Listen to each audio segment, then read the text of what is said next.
हरि बोल। सभी गुरु वैष्णवों के चरणों में दंडवत प्रणाम करती हूँ।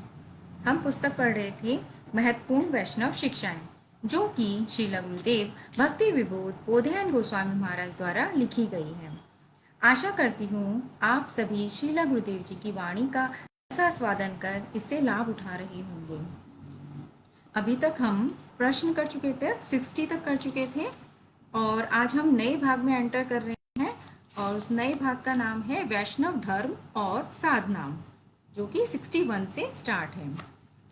सर्वप्रथम हम श्रील गुरुदेव गुरु परंपरा भगवान के चरणों में वंदना करते हैं। ओम अज्ञानतिम्रान्धस्य ज्ञानाञ्जनशलाकया चक्षुरुन्मिलितं येन तस्मै श्रीगुरुवे नमः। हे कृष्णा करुणा सिन्धो दीनबन्धो जगत्पते गोपेश गोपिकान्ता राधाकान्ता नमस्ते ते। तप्त कांचन गौरांगी राधे वृंदावनेश्वरी वृषभानुसुते देवी प्रणमामि हरिप्रिया। श्रीकृष्ण चैतन्य प्रभो नित्यानंदा श्री अद्वैत गदाधर श्रीवासादि गौर भक्तवृंदा। हरे कृष्ण कृष्ण कृष्ण हरे हरे हरे राम राम राम हरे हरे। हमारा जो नया भाग है वैष्णव धर्म और साधना, उसमें हम क्वेश्चन 61 से स्टार्ट कर रहे हैं। इसमें क्वेश्चन है, क्या एक दीक्षा गुरु अपने शिष्य का त्याग कर सकता है? इसमें श्रील गुरुदेव लिखते हैं, गुरु और शिष्य का संबंध नित्य होता है। एक प्रामाणिक गुरु कभी भी अपने शिष्य का त्याग नहीं करते। गुरु कोई व्यक्ति विशेष नहीं है, गुरु तो एक तत्व है, अखंड गुरु तत्व। इसका अर्थ यह हुआ कि गुरु एक सिद्धांत है। वास्तव में दीक्षा गुरु संपूर्ण गुरु परंपरा है। गुरु सभी पूर्व आचार्यों यानी कि गुरुवर के अवतार स्वरूप हैं, जैसे कि पहले भी बताया गया है। गुरु भगवान के करुणा विस्तार हैं, इसलिए गुरु बहुत ही करुणामयी होते हैं। अतः वे अपने शिष्य का त्याग कैसे कर सकते हैं?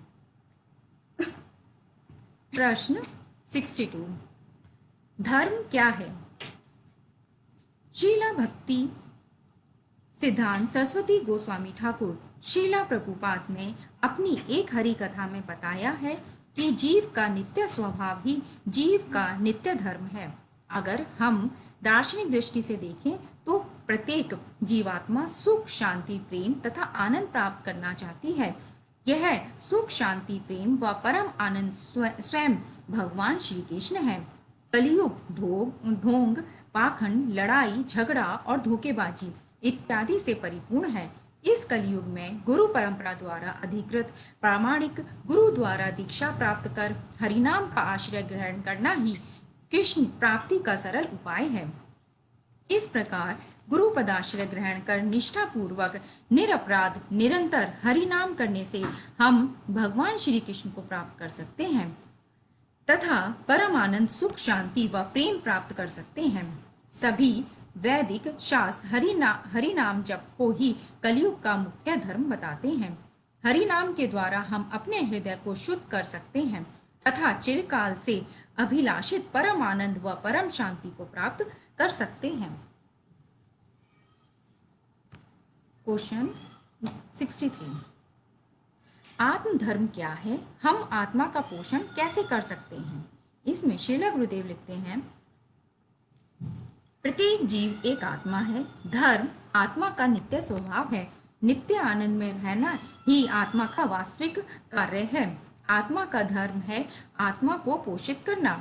अज्ञानतावश हम सोचते हैं कि जो हमारा भोजन है वही आत्मा का भी भोजन है, किंतु ऐसा नहीं है। सही मायनों में तो हम केवल शरीर को भोजन खिला रहे हैं और स्वयं को भूखा मार रहे हैं। हम देख सकते हैं कि हम शारीरिक रूप से स्वस्थ हैं, किंतु अंदर से नहीं। जो भी अस्थायी प्रसन्नता का हम अनुभव करते हैं वह आत्मा के नित्य आनंद की प्रतिबिंब मात्र है। यह अस्थायी प्रसन्नता वास्तविक अप्रसन्नता नहीं है। ऐसा इसलिए है कि आत्मा भूखी है और पोषण पाने के लिए रो रही है। यह आत्मा भिन्न भिन्न देह धारण कर इस जगत में जन्म मरण के चक्र में भटक रही है। जैसे ही यह आत्मा मनुष्य शरीर धारण करती है, इसको धर्म का पालन करने का अवसर मिल जाता है। फिर हम शास्त्रों में कलियुग के लिए बताई गई विधि अनुसार धर्म का अवलंबन करते हुए आत्मा का पोषण कर सकते हैं तथा नित्य आनंद की ओर बढ़ सकते हैं। शास्त्रों में यह बताया गया है कि कलयुग में भगवान का नाम जप ही प्रत्येक जीव का धर्म है। हरि नाम संकीर्तन द्वारा बड़ी सरलता से आत्मा का पोषण किया जा सकता है। सभी आत्माओं के मूल स्रोत भगवान श्री कृष्ण की प्रसन्नता के लिए नाम संकीर्तन में संलग्न होना ही आत्म धर्म है। हम कानों का मधुर संगीत द्वारा, जीव का सुस्वादन भोजन द्वारा तथा इसी प्रकार अन्य सभी इंद्रियों का तो पोषण करते हैं, किंतु अपने वास्तविक रूप आत्मा का पोषण करने में हम विफल हो जाते हैं। यह आत्मा भगवान श्री कृष्ण के परमात्मा स्वरूप से उत्पन्न हुई एक स्फुलिंग अर्थात चिंगारी मात्र है, इसलिए आत्मा दिव्य है। इस कलयुग में स्वयं भगवान श्री कृष्ण हरे कृष्ण महामंत्र के रूप में इस जगत में प्रकट हुए हैं। हरि नाम दिव्य धाम से आ रहा है, इसलिए हरि नाम आत्मा का दिव्य भोजन है।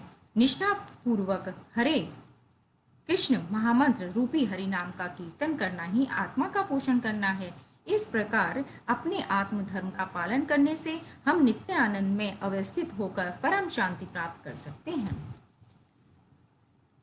प्रश्न 64, वैष्णव धर्म के मुख्य आचरण क्या हैं?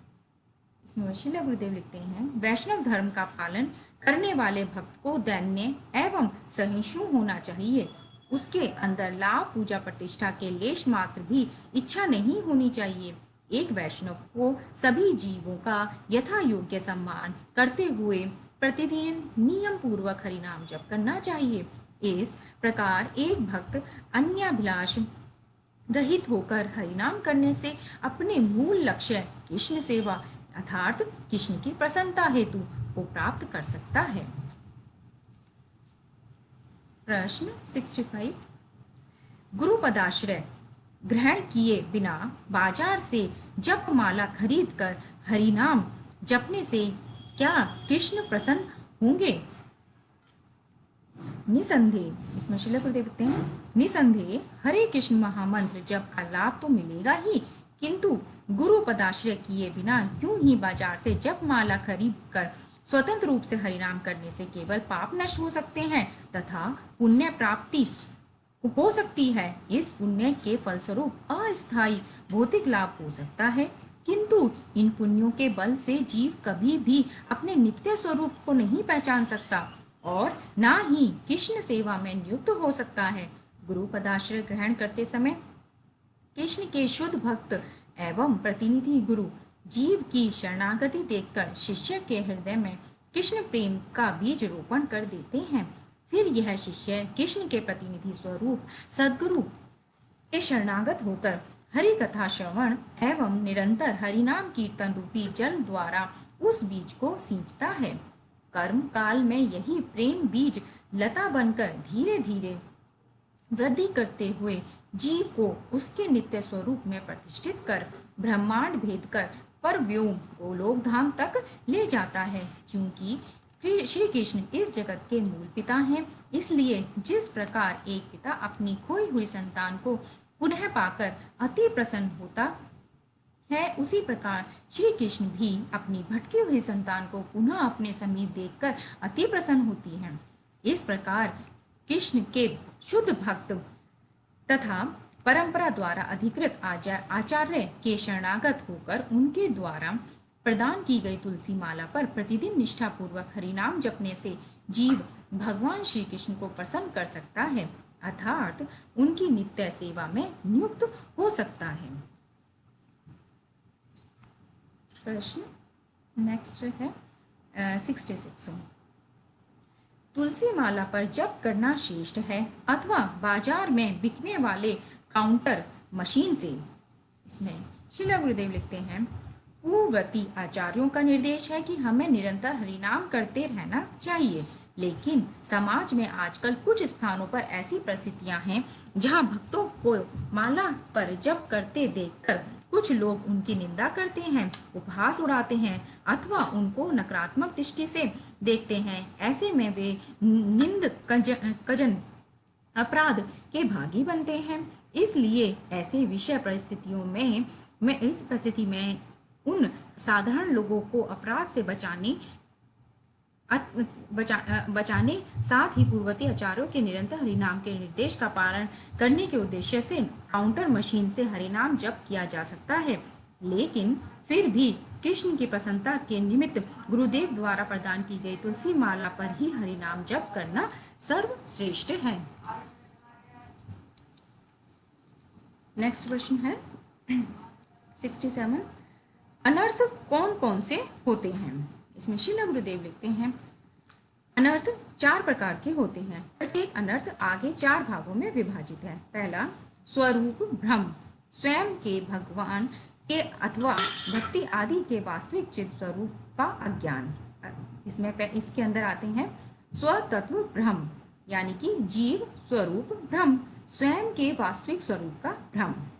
दूसरा है इसमें परतत्व भ्रम, उसमें आते हैं भगवान के आध्यात्मिक स्वरूप का भ्रम, अर्थात परम पिता परमेश्वर भगवान कौन है इस तत्व का निर्णय ना कर पाना। में तीसरा आता है साध्य साधना तत्व भ्रम, अर्थात कृष्ण प्रेम ही साध्य और एकमात्र साधन है, इस तत्व का ज्ञान ना होना। इसमें चौथे पे आता है माया तत्व, भगवान की माया शक्ति का भ्रम। फिर उससे आगे दूसरा भाग में आता है असत्य तृष्णा, यानी कि भौतिक भोग की इच्छा। इसमें भी 4 पार्ट हैं। कौन कौन से? वो है इस जगत में भौतिक भोग की इच्छा, स्वर्ग आदि लोकों में भोग की इच्छा, अष्ट सिद्धि प्राप्ति की इच्छा और मोक्ष प्राप्ति की इच्छा। उसके आगे आता है अपराध। अपराध में कौन कौन से आते हैं वो देखते हैं। भगवान श्री कृष्ण के प्रति अपराध, कृष्ण नाम के प्रति अपराध, जिसे नाम अपराध बोला गया है, कृष्ण स्वरूप यानी कि विग्रह के प्रति अपराध, चित्कण जीवों के प्रति अपराध। फिर उसके आगे हम 4th पॉइंट आता है हृदय दौर्बल्य, उसमें हृदय की दुर्बलता के बारे में बताया गया है। उसमें भी 4 पार्ट है। उसमें पहला है तुच्छ आसक्ति, यानी कि तुच्छ विषयों में आसक्ति। दूसरा है कुटी नाटी, यानी कि कपटता, धूर्तता, दूसरों को धोखा देना। फिर मात्सर्य, यानी कि दूसरों से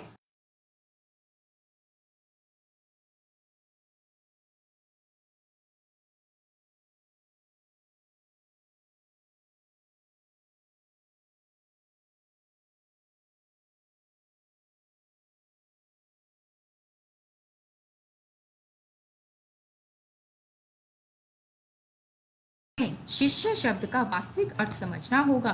शिष्य का अर्थ है गुरुदेव द्वारा बताए गए विधि नियमों को हृदय से स्वीकार कर उनका पालन करना। जो सनातन वस्तु भगवान श्री कृष्ण को प्राप्त कर चुके हैं वही सद्गुरु हैं। ऐसे सद्गुरु की जीवा निरंतर हरे कृष्ण महामंत्र द्वारा नृत्य करती रहती है।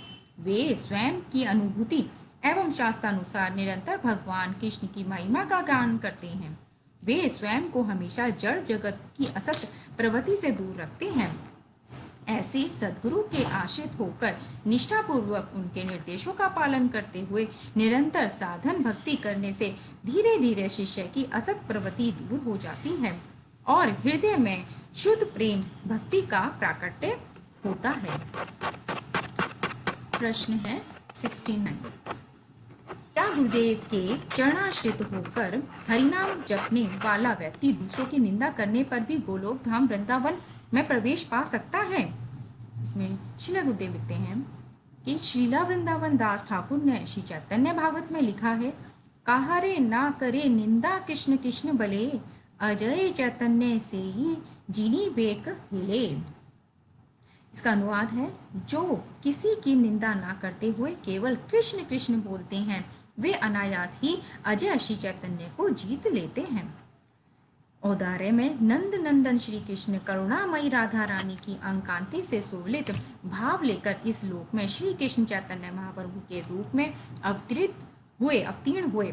हम परम निंदा के स्वभाव के पूर्ण रूप से मुक्त होने के बाद ही श्री कृष्ण चैतन्य महाप्रभु की शिक्षाओं का प्रचार प्रसार कर सकते हैं। हमें निंदा करने व सुनने से बचना चाहिए। हमें निंदा करने वाले अन्य व्यक्ति को भी प्रेम से निवेदन करते हुए निंदा करने से रोकना चाहिए। अगर निवेदन करने पर भी निंदक व्यक्ति नहीं रुकता तो हम कृष्ण कृष्ण बोलते हुए उस स्थान को छोड़ देना चाहिए। इसलिए अगर किसी व्यक्ति का निंदा सुनने और करने का स्वभाव है तो गुरु प्रदाशित होकर हरिनाम करते हुए भी गोलोक धाम में प्रवेश नहीं मिल सकता। जगदानंद पंडित ने प्रेम विवर्त नामक ग्रंथ में बताया कि निंदा करने वाले व्यक्ति को करोड़ों जन्मों तक हरिनाम करने पर भी श्री श्री राधा कृष्ण के चरणों की सेवा नहीं मिल सकती। इसलिए हमें सतर्क रहकर निंदा करने की प्रवृत्ति को त्याग देना चाहिए। सदगुरु के आश्रित होकर हरिनाम करने से अल्प प्रयास से ही निंदा करने की एवं दूसरों में दोष दर्शन की प्रवृत्ति कुछ ही समय में दूर हो सकती है। इस आशा के साथ हमें निरंतर हरिनाम करना चाहिए। कृष्ण बड़े दयालु हैं। वे अवश्य ही हमारी पर निंदा व पर दोष दर्शन की प्रवृत्ति को कुछ ही समय में जड़ समूल नष्ट कर देंगे। अगला क्वेश्चन है 70।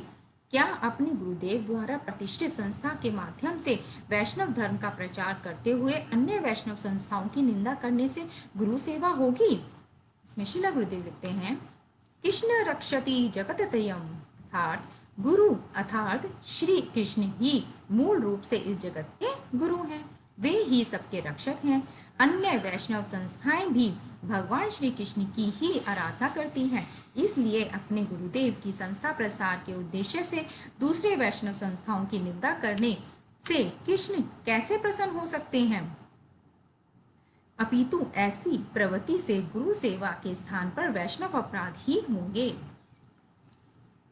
वाञ्छा कल्पतरुभ्यश्च कृपा सिन्धुव एव च पतितानां पावनेभ्यो वैष्णवेभ्यो नमो नमः। हरे कृष्ण।